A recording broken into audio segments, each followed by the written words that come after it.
Perunku. Ty natáčíš? To možná natáčela, nenatáčela. Nevím.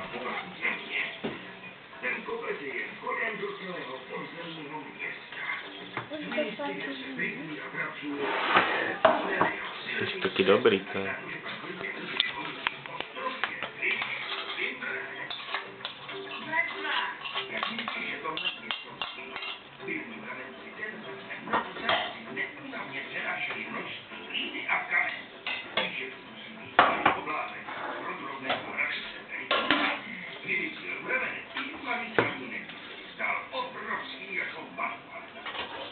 Jak si myslíš, že malý pramenec pohne?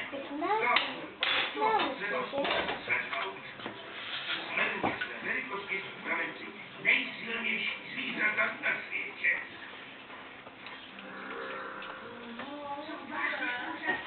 Jo, to určitě jsou přidly. Když se tomu trochu věnuješ, zajímáš se o ně, dozvíš se něco zajímavého o všech zvířatech.